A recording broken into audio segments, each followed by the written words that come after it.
Bueno, buenas noches, queridos médicos y colegas. Eh, Vamos a hablar de unos tópicos acerca del abordaje en el paciente con incontinencia fecal. Para esta charla, el tutor ha sido el doctor Alexander Obando, cirujano de colon y recto de la Fundación y docente de Cirugía General de la Universidad del Valle. Y mi nombre, que es Orlando Arevalo, residente de Cirugía General. Es importante tener en claro estos tópicos porque el cirujano general es tal vez a la persona a quien le llega referido este paciente y antes de remitirlo con el coloproctólogo es importante que le haga un abordaje inicial y diagnóstico, ¿sí? Cabe resaltar de tener muy claro que esta enfermedad es una enfermedad con una alta carga emocional que genera sentimientos de minusvalía, desesperanza, aislamiento social en las personas que lo padecen por temor a presentar una descarga involuntaria de materia fecal o deposiciones. Y tal vez usted es la luz, esa luz en el túnel que tiene el paciente después de trasegar por una serie de diagnósticos cerrados, llega donde usted, que considera ser el médico más perito en el tema. Algo de anatomía para recordar. Entonces, el esfínter anal, tenemos que tiene un músculo liso que conforma el esfínter anal interno, ¿sí? Ese engrosamiento de la musculatura del recto va a tener una inervación eh, por el sistema nervioso autónomo, que es involuntaria, y el esfínter anal externo, que está conformado por músculo estriado, que tiene una inervación somática, o sea que actúa bajo influjos de la conciencia, ¿sí? O sea que este es consciente. Acá se puede observar los haces, los fascículos del esfínter anal externo, el subcutáneo, el superficial y el profundo, y el músculo puborectal, que hacen parte de los elevadores del ano. Importante conocer también la inervación, tanto autónoma y somática del recto distal y el ano, puesto que va a estar dado por el plexo hipogástrico, y la inervación autónoma y la inervación somática por el plejo sacro, principalmente por las ramas del nervio pudendo. Entonces, ese esfínter anal externo y el haz puborectal del elevador del ano están conformados, como lo decía, de músculo estriado, y este aporta al tono muscular del, reposo, del ano en reposo de un 30 a un 40%. La inervación principalmente va a estar dada por la rama inferior del nervio pudendo, que emerge de los agujeros S3 y S4, y el tono en reposo del esfínter anal externo es mayor a 50 milímetros de mercurio, lo normal, y el tono de presión, esa presión de compresión, debe ser mayor a 100 milímetros de mercurio.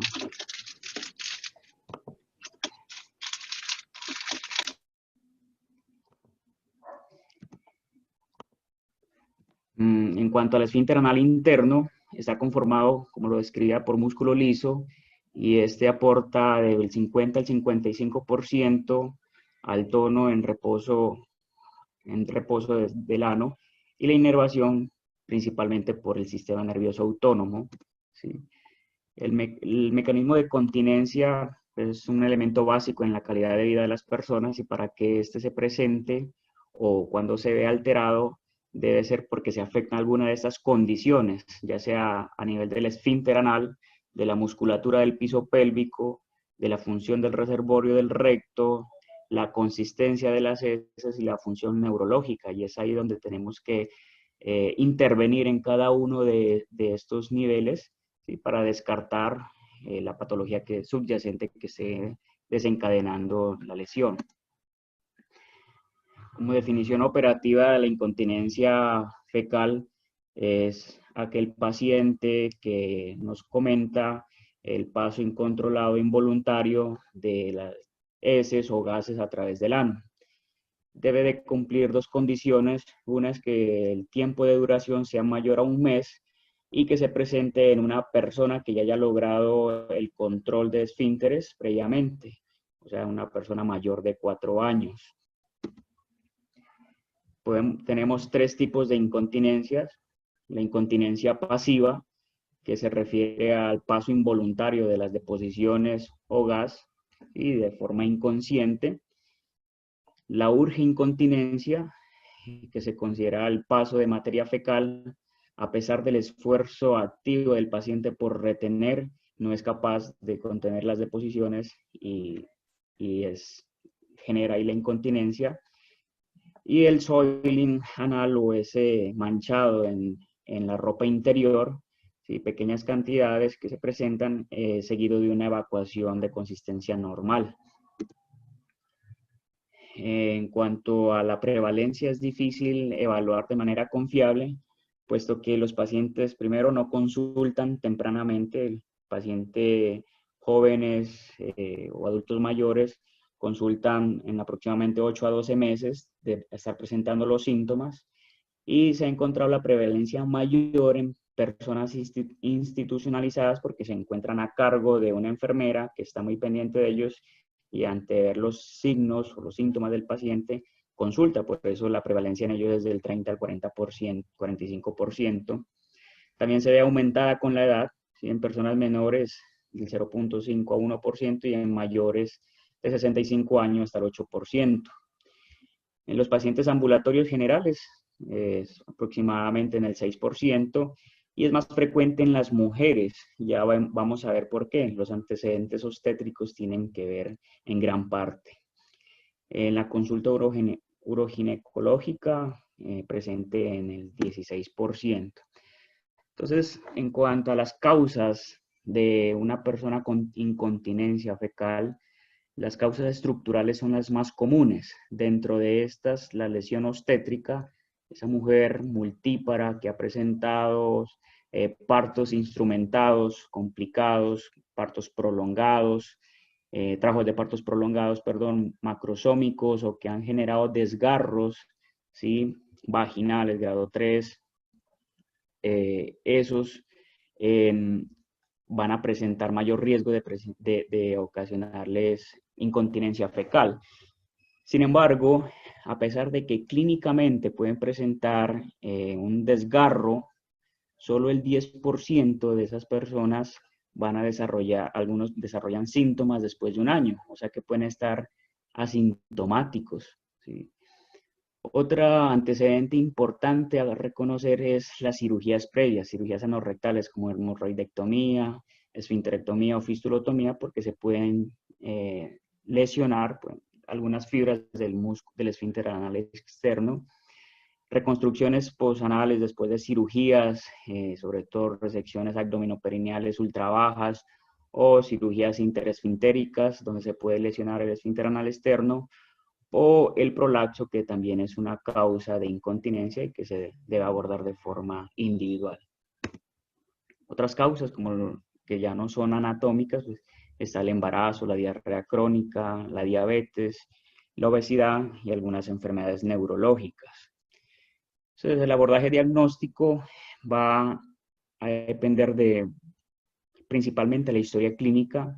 En la historia clínica se debe hacer principal énfasis en la anamnesis, indagando acerca del tiempo de evolución, las características de los síntomas, la intensidad con la que se presentan los síntomas, si es una vez a la semana o 2 o 3, eso nos va a indicar la severidad del cuadro.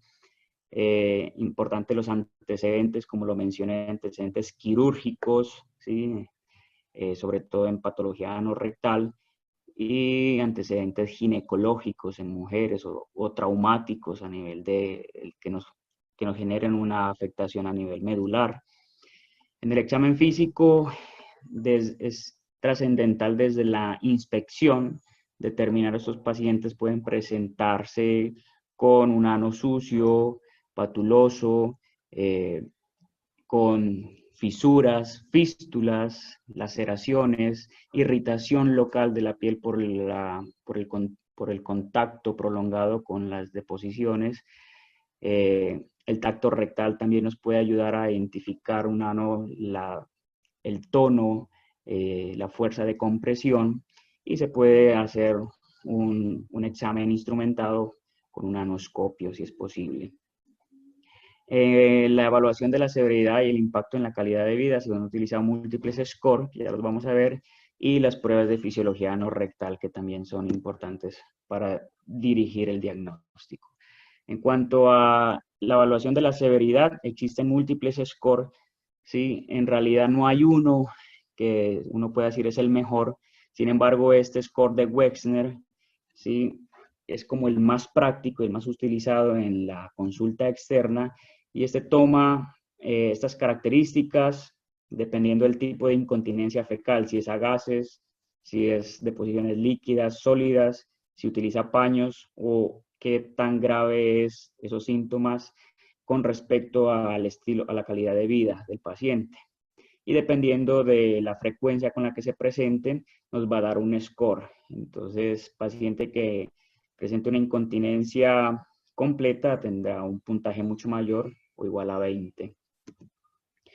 Las guías recomiendan que se deben utilizar como parte de la evaluación médica, a pesar de que no tienen una gran correlación, ¿sí? Los estudios muestran que no hay una gran correlación, pero nos sirven para evaluar, ¿sí?, para hacer el seguimiento del paciente, para determinar cómo hemos impactado con las medidas tanto farmacológicas o no quirúrgicas, y también cuando se le ha realizado un procedimiento quirúrgico, para evaluar ese seguimiento y determinar la respuesta al manejo. Entonces, como les decía, difícil la correlación de los parámetros subjetivos y objetivos para la predicción de resultados. Ninguno incluye componentes fisiológicos o parámetros de prueba objetivos, ¿sí?, que puedan reflejar la precisión de la gravedad clínica. La evolución de la incontinencia requiere de una evaluación anatómica y fisiológica, y para esto disponemos de múltiples estudios, múltiples pruebas, desde el ultrasonido anal, la manometría, estudios de inervación, que son un poquito más avanzados y no son de primera línea, sino en pacientes donde ya hemos fallado con otras, que no hemos logrado hacer el diagnóstico con otras pruebas, la colonoscopia y algunas evaluaciones adicionales dependiendo del caso. Ya vamos a ver cada uno de estos. Entonces, la manometría anorrectal hace parte de esas pruebas fisiológicas, y esas son pruebas simples, mínimamente invasivas, que nos pueden guiar hacia dónde vamos con ese paciente, hacia dónde está la alteración, si es anatómica, si o estructural. Entonces, esta manometría principalmente está indicada en pacientes con esa urgincontinencia o con sospecha de alteración en la distensibilidad rectal. El resultado no se correlaciona directamente con la magnitud del problema y no traduce como tal la presencia de un defecto estructural en el esfínter anal. O sea que una manometría anorrectal alterada no necesariamente indica que tiene una alteración estructural. Y es esta. Entonces tiene aquí un transductor, un equipo que va a medir las presiones en el conducto anal y el recto distal, y nos va a indicar en un monitor las presiones con las cuales se encuentran ese conducto anal. En cuanto a esa evaluación, entonces cuando encontramos una presión de reposo disminuida, entonces nos va a indicar que la normalidad se encuentra en el esfínter anal interno, y si la presión de contracción voluntaria se encuentra reducida, el defecto está a nivel del esfínter anal externo. Y lo mismo si encontramos un umbral elevado de la percepción sensorial, o sea que requiere que se infle este balón, que se insufle este balón con más líquido, que se insufle mucho más. Entonces, o sea que el umbral, eso quiere decir que el umbral de percepción sensorial está alterado. Estamos o sospechamos una neuropatía diabética o una malformación anorrectal neurogénica, ¿sí? Otro estudio es el ultrasonido endoanal, y este lo vamos a indicar, sobre todo cuando tenemos sospecha de defectos anatómicos, ¿sí? En pacientes ya sea con trauma obstétrico, antecedente quirúrgico o para el seguimiento de la esfinteroplastia después de la cirugía de corrección de esta patología.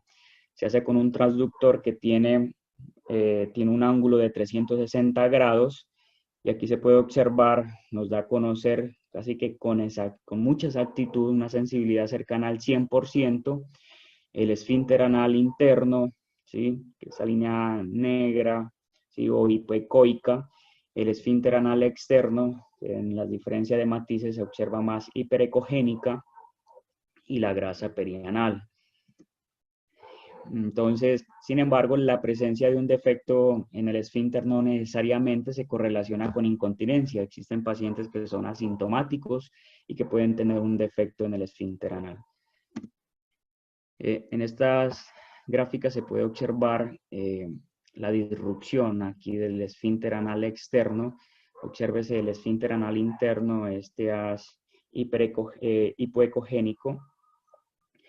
Y acá el esfínter anal externo que se encuentra seccionado, ¿sí? Más o menos a 120 grados. En esta otra observamos el esfínter anal externo, ¿sí?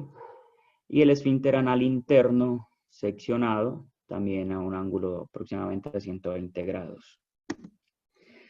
Entonces, la persona que realiza este estudio, la ultrasonografía, también utiliza un sistema de clasificación de gravedad, y es el STARK, donde toman las características de las lesiones del esfínter anal externo y el esfínter anal interno, dependiendo del tamaño de la lesión en grados, de la profundidad o la longitud del defecto, ¿sí? Y dependiendo de esto nos da un score. También son defectos leves, moderados o graves. Cuando mayor a 8 es un defecto grave. Y esto nos va a servir para guiar la conducta a seguir en caso tal de ser quirúrgica. Otra prueba es la medición de latencia motora del nervio pudendo. Sin embargo, las guías comentan que tiene un impacto limitado en el diagnóstico y el tratamiento y no se recomienda de rutina. Lo que se hace es prácticamente determinar ese tiempo de latencia que tiene es el nervio para nuevamente despolarizarse, ¿sí? O sea que en ese periodo refractario relativo, qué tan prolongado es, ¿sí? Para determinar nuevamente un nuevo impulso nervioso. Si hay algo que está obstruyendo el impulso nervioso, entonces ese periodo va a ser mucho más amplio. Entonces, se puede lesionar el nervio por estiramiento, diabetes o quimioterapia, y puede asociarse a incontinencia después de la esfinteroplastia.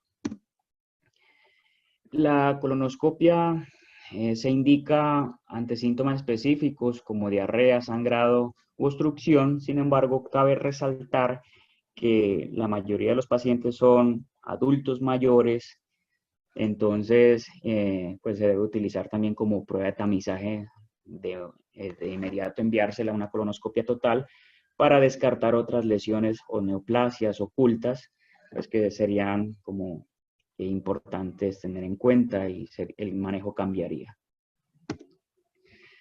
El tratamiento, entonces tenemos un manejo no operatorio, que es con el que iniciamos, un manejo quirúrgico, ¿sí?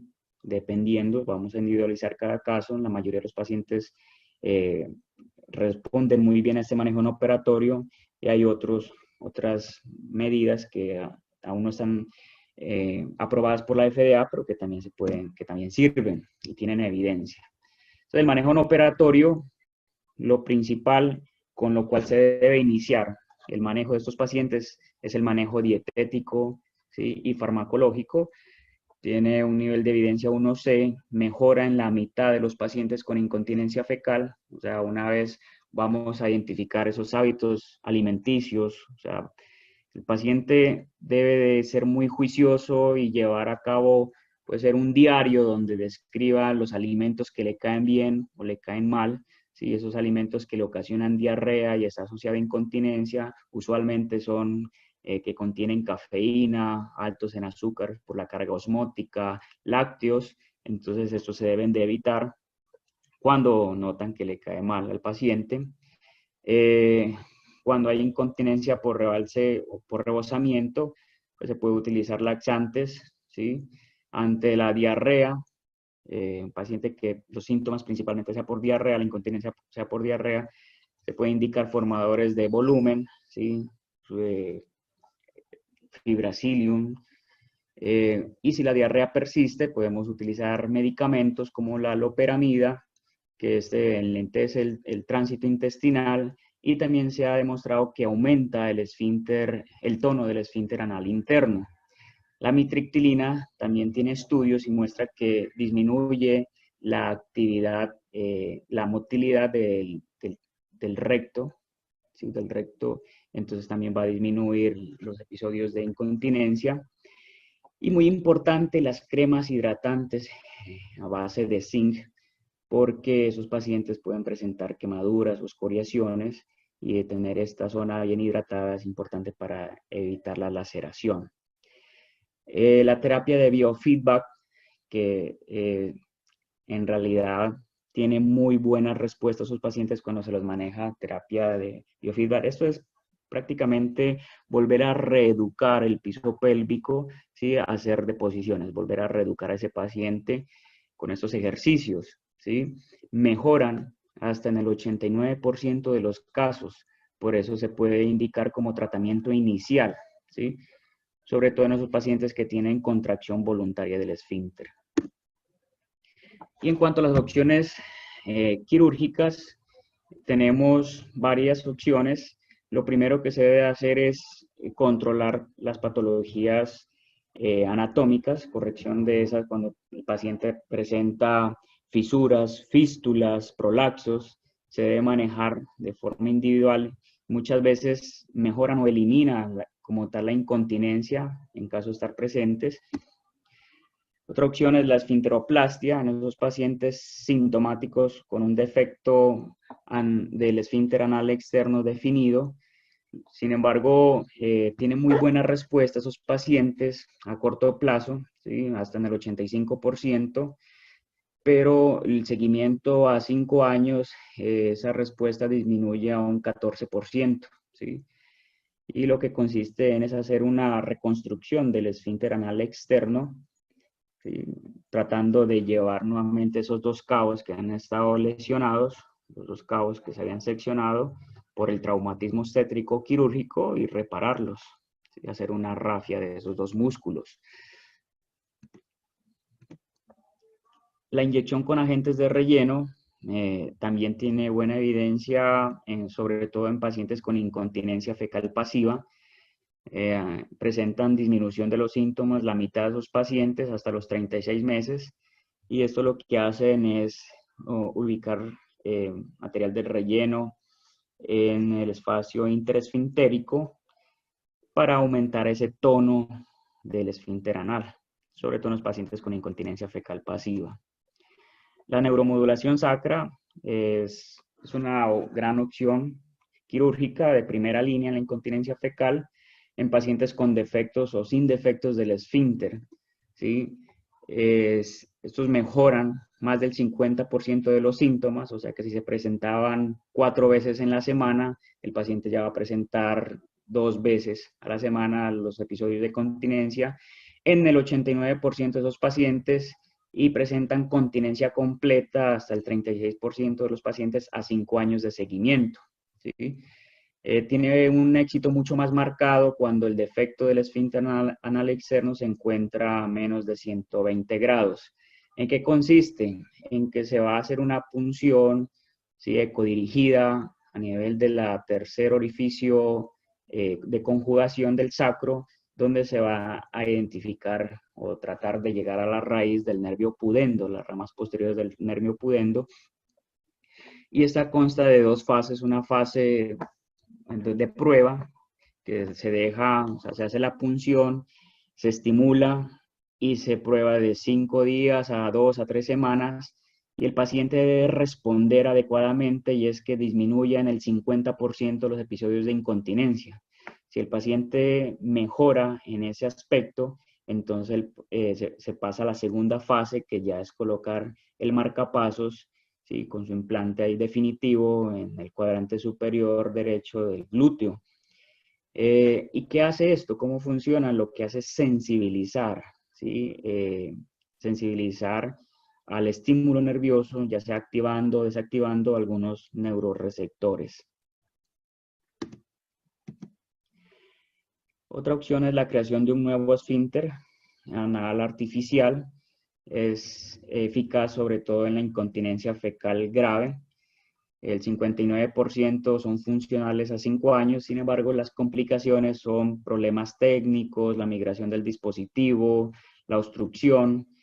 ¿En qué consiste? En que se va a rodear, ¿sí? Este esfínter va a rodear el esfínter como tal del ano. Contiene un reservorio, ¿sí? Una perilla en la cual usted o el paciente insufla, ¿sí? Y entonces el esfínter se va a insuflar, se va a inflar de líquido y va a aumentar el tono del canal anal. De esta manera va a evitar la incontinencia, y cuando el paciente ya presenta sensación o deseo de defecar, disminuye la presión acá de la bomba, ¿sí? El agua que estaba en el esfínter retorna al reservorio y el paciente va a poder hacer su defecación. O la última opción ya es la creación de un estoma, que es la colostomía, es una opción quirúrgica en estos pacientes cuando han fracasado o simplemente cuando comenta que no tiene deseo de continuar con otras terapias. Entonces, la neuromodulación sacra y el esfínter anal se pueden considerar puede estar reservado ante el fracaso de otros tratamientos, cuando existe destrucción extensa de ese esfínter anal externo mayor a 180 grados. También responden con menor efectividad que cuando es menor de 180, ante malformaciones congénitas, incontinencia neurogénica o lesión de la médula. Estos tratamientos no están aprobados por la FDA, sin embargo, tienen evidencia, especialmente la electroestimulación del nervio tibial posterior, y lo que hacen es estimular estas raíces, y este nervio va a llevar información a nivel de las raíz sacras S2, S3 y S4, con lo cual también va a estimular y lleva a hacer sinergismo con la inervación del canal anal. Y lo otro es la creación, bueno, este es el esfínter, la estimulación del nervio tibial posterior. Y lo otro es el esfínter magnético, ¿sí? Que este dispositivo está conformado por unos imanes, ¿sí? Unas piedras de titanio que generan un magnetismo entre ellos, aumentan el tono del canal anal, y cuando el paciente presenta su deposición o el acto defecatorio, estas piedras van a perder su magnetismo, permitiendo el paso del contenido fecal, y una vez pasa nuevamente va a recuperar su tono. Este es un algoritmo que encontré. Entonces, el paciente con incontinencia fecal parte de una historia clínica completa y un examen físico. Si el paciente presenta diarrea más incontinencia, se va a hacer estudios y manejo para la diarrea. O sea, vamos a una colonoscopia y vamos a identificar, y si no mejora con esas medidas iniciales, el paso a seguir es una endosonografía anal. Ante el antecedente quirúrgico u obstétrico, la endosonografía anal, ¿sí? Sin embargo, antes de pasar a la endosonografía anal, se puede iniciar terapias de piso pélvico o la estimulación del nervio tibial posterior. Cuando tenemos urge incontinencia, la manometría y la colonoscopia. Y ante el prolapso rectal, pues el manejo para el prolapso rectal como tal. Esta endosonografía nos puede definir si está normal, entonces debe continuar con terapia de piso pélvico. Cuando tenemos lesiones, defectos en ambos esfínteres o de esfínter externo, la cirugía es una gran opción. Y cuando tenemos el defecto a nivel del esfínter interno, además de las terapias de piso pélvico y la neuroestimulación del nervio tibial posterior, las sustancias de relleno estarían indicadas. La neuromodulación sacra en cualquiera de estas afectaciones está indicada y puede ser como terapia de primera línea. Listo, esta es una fotografía de una ardilla gigante de la India. Llamativos sus colores.